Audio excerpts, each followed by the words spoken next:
j'ai des plumes ici. Voilà. Alors j'ai trouvé des plumes de piquet-pêche en forêt parce que c'est un... Malheureusement le piquet-pêche il a des ennemis aussi. Qui va attraper le pic?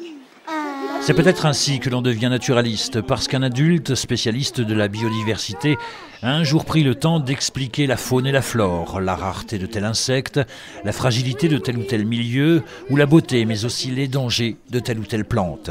Dans un décor exceptionnel, à Luvigny, près des lacs de Pierre-Percé, se trouve la colonie du Tru, qui accueillait ce vendredi pas loin de 300 enfants issus des classes de Raon-l'Étape et du secteur. De vraies petites graines de naturalistes pour un projet baptisé Sylviade. Sylviade parce qu'il y a 15 ans déjà, le 26 décembre 1999, la tempête Lothar ravageait tout sur son passage, y compris les espoirs des gens du secteur. On peut comprendre que quand les arbres qu'ont plantés le grand-père sont par terre et qu'ils ne valent plus rien, que le terrain est complètement ravagé, il y a un sentiment de désespoir, de dégoût, quoi. Et donc, quelques personnalités de l'ONF, des enseignants, des maires de la vallée se sont dit qu'il faut créer quelque chose qui recrée le lien avec les habitants de la vallée de la Plaine et la forêt.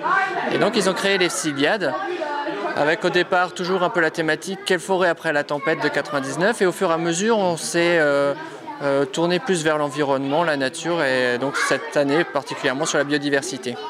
Quand vous êtes dans la nature, il ne faut jamais toucher et surtout manger une plante ou un champignon qu'on ne connaissait pas. Alors je vais vous donner deux exemples de plantes qui peuvent être dangereuses. D'abord on voit le côté positif, c'est-à-dire de faire sentir aux gamins les différents parfums des plantes. Effectivement avec des parfums qui peuvent être étranges, des parfums qui peuvent même être pas agréables. Et aussi on leur montre qu'on ne touche pas et surtout on ne mange pas des plantes parce qu'elles peuvent être toxiques. Donc je leur présente en particulier 2 plantes toxiques des Vosges qui sont donc la digitale. Et puis donc aussi le saut de Salomon qui est extrêmement toxique, hein, qui peut tuer un cheval carrément. Alors le chevreuil,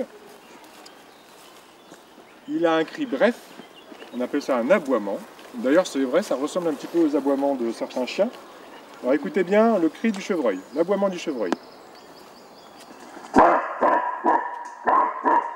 Quel est le cri du chevreuil? Comment fonctionne une ruche? Atelier de vannerie, construction de mangeoires. Les enfants n'avaient sur le site que l'embarras du choix. Mais c'est pourtant bien les beignets à la fleur de sureau qui ont remporté tous les suffrages et dont Kelly, 7 ans, nous livre la recette. Merci d'avance au souffleur. De la farine, du lait, du sucre, de la pâte et des fleurs. Des fleurs. Et après, qu'est-ce que tu fais? Tu mélanges. Tu mélanges. Tu mélanges la fleur dans la pâte? Et après, tu goûtes ou pas? Après on met dans la friteuse. Et après, on tourne. Et après on fait cuire et après, c'est bon. En fait, j'ai appris les noms des animaux et j'ai appris comment ils sont. Ouais, c'est-à-dire, par exemple, donne-moi un exemple d'animal. Un animal s'appelle un cendrier. Un cendrier? Oui, on a vu là-bas, info. Oui. Et aussi, on a vu des lièvres, des lapins. Entre digital, mésanges, charbonnières, chauves-souris, chevreuils et autres, on avait bien compris, sanglier. Classé espace naturel sensible, la vallée fait actuellement l'objet d'une étude pour inventorier toute espèce animale ou végétale y demeurant. Les scolaires du secteur ont bien sûr été associés à ce travail, car c'est aussi cela, les Sylviades.